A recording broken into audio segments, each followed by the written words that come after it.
Chapter 2, Foundations. Echoes of the Broken Crown. Chapter 2, Foundations. Arjun. The proposal took 3 days. Not because the problem was particularly complicated, but because Arjun spent most of those 3 days learning how reconstruction worked in a kingdom without modern machinery. Every instinct he possessed wanted to solve problems with technology that did not exist. No trucks. No heavy equipment. No concrete highways. Instead, there were labor crews, horses, timber, stone, and limited budgets.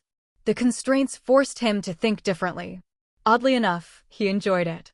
By the time the document was complete, it contained practical repair schedules, supply estimates, labor allocation plans, and maintenance priorities. Nothing revolutionary. Just organized. Clear. Honest. The kind of planning most people ignored because it seemed boring. Boring, Arjun had learned, was often what kept systems functioning. A week later, he found himself back in the capital. The same council chamber. The same maps. The same lingering atmosphere of a nation trying to rebuild itself. Princess Elara arrived precisely on time. Not early. Not late. Exactly when the meeting was scheduled. Predictable. The observation lodged somewhere in his mind. He understood why. People recovering from uncertainty often gravitated toward routine. The discussion lasted most of the afternoon. Several nobles presented ambitious proposals. New roads. New fortifications. Expanded ports. Most required money the kingdom did not possess. Elara listened carefully. Asked questions. Requested evidence. Rejected assumptions. When Arjun's turn arrived, he presented his plan without embellishment. Repair existing routes. Stabilize supply chains. Improve travel reliability before pursuing expansion. A military commander frowned. It lacks ambition. Arjun resisted the urge to sigh. Ambition is expensive. A few people shifted uncomfortably. The commander looked annoyed. Growth requires investment. It does. Arjun pointed toward the map. But investment requires functioning transport networks. Merchants won't increase trade if roads remain unreliable. The commander opened his mouth. Elara spoke first. Continue. The room quieted immediately. Arjun continued. 20 minutes later, the proposal was approved. Not unanimously, but approved. Afterward, as officials filed from the chamber, Elara stopped beside him. You expected opposition. It wasn't a question. A little. Why? People prefer visible achievements. She considered that. Road maintenance isn't visible. Exactly. A faint hint of understanding crossed her face. The most important work rarely is.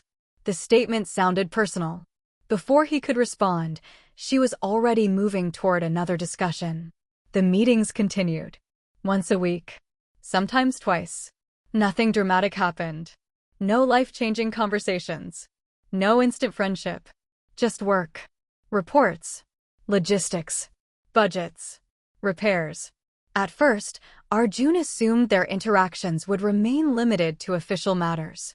Instead, they gradually became familiar. Not close. Familiar. He learned that Elara always reviewed reports herself. That she preferred concise answers. That she disliked unnecessary ceremony. That she drank entirely too much tea. She learned that Lord Arjun Vale rarely exaggerated. That his estimates were accurate. That when he admitted uncertainty, he genuinely meant it. Trust did not appear suddenly. It accumulated. Meeting by meeting. Decision by decision. Elara, most nobles lied. Not always maliciously. Sometimes they lied because they wanted approval. Sometimes because they wanted influence. Sometimes because they feared appearing incompetent.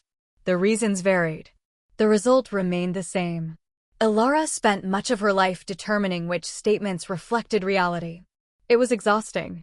Lord Vale represented an unusual exception. If he did not know something, he said so. If a project would fail, he said so. If a timeline was unrealistic, he said so. At first, she assumed it was a strategy. Eventually, she realized it wasn't. The realization made him useful. And increasingly rare.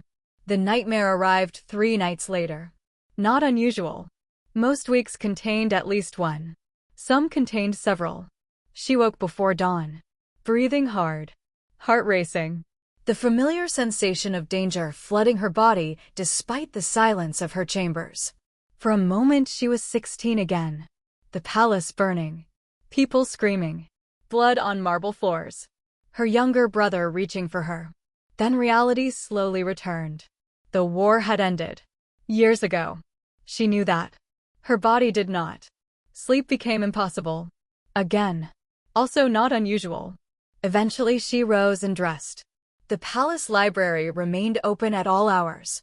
Books offered distraction. Sometimes. Not always. Tonight, she hoped they might. The library was empty when she arrived. Rows of shelves stretched into darkness. Moonlight filtered through tall windows. The silence felt comforting. For a while, she found a table near the back. Opened a book. Read the same paragraph 6 times. Remembered none of it. The memories lingered too close. The dream had been vivid. Too vivid. The room suddenly felt smaller. Her breathing became shallow. No. Not here. Not now. She closed her eyes. Attempted the techniques her healer had taught her. Count objects. Focus on the present. Notice physical sensations. Sometimes it worked. Tonight it didn't. The panic surged anyway. She heard footsteps. Distant. Approaching. Her muscles tightened automatically. The reaction happened before thought. Always before thought. A figure emerged between shelves. Lord Vale. He stopped immediately. Noticing. Understanding something was wrong. Most people would have rushed forward. Asked questions. Demanded explanations. He did none of those things. Instead, he remained where he was. Several paces away. Far enough not to crowd her. Near enough to help if necessary. A deliberate choice.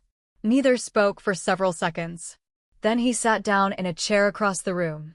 Not beside her. Across the room. Respecting distance. The gesture surprised her. His voice remained calm. Would you like me to leave? Simple. Direct. No assumptions. Elara struggled to answer. After a moment she shook her head. Another silence. Comfortable. Or as comfortable as panic allowed. I won't ask what's wrong. His gaze remained on the floor rather than her face. But I can stay. The words settled gently. No pressure. No expectation. Just an offer. Her hands trembled. Embarrassing. Frustrating. She hated being seen like this. Hated the vulnerability. The loss of control. Nightmare, he asked quietly. She nodded once. Again he didn't push. Didn't ask for details. Didn't offer solutions. He simply remained present. Eventually he spoke. Can you identify 5 things you can see? The question caught her off guard. A grounding exercise.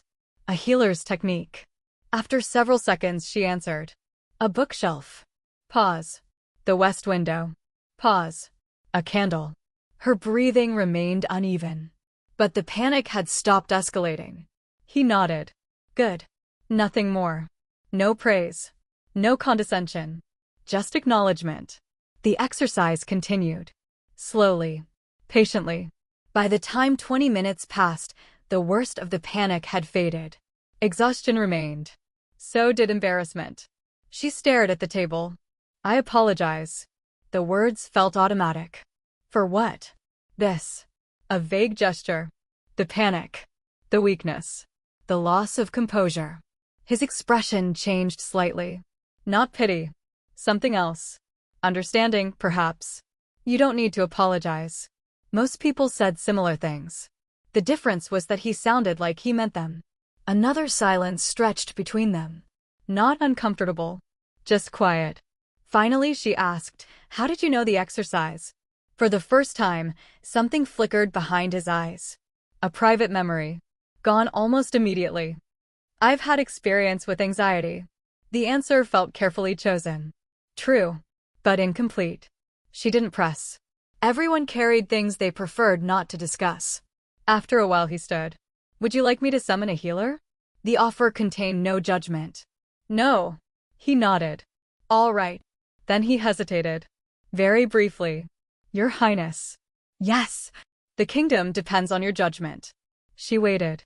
That doesn't mean you have to handle everything alone. Not a lecture. Not advice. Just a statement. Something tightened unexpectedly in her chest. Not pain. Something softer. More complicated. Before she could respond, he inclined his head. Then left. Without waiting for thanks. Without turning the moment into something larger than it was. The library grew quiet once more. Elara remained seated, listening to the fading footsteps. For reasons she couldn't entirely explain, she found herself breathing more easily. Not because the nightmare had vanished. Not because anything was fixed. Nothing had been fixed. But for half an hour, someone had treated her like a person instead of a symbol. Not a regent. Not a survivor. Not a political necessity. Just a person having a difficult night. The realization lingered long after he was gone. And though she didn't know it yet, that quiet encounter in a dark library would become the first real stone laid in a foundation neither of them had intended to build. End of chapter 2.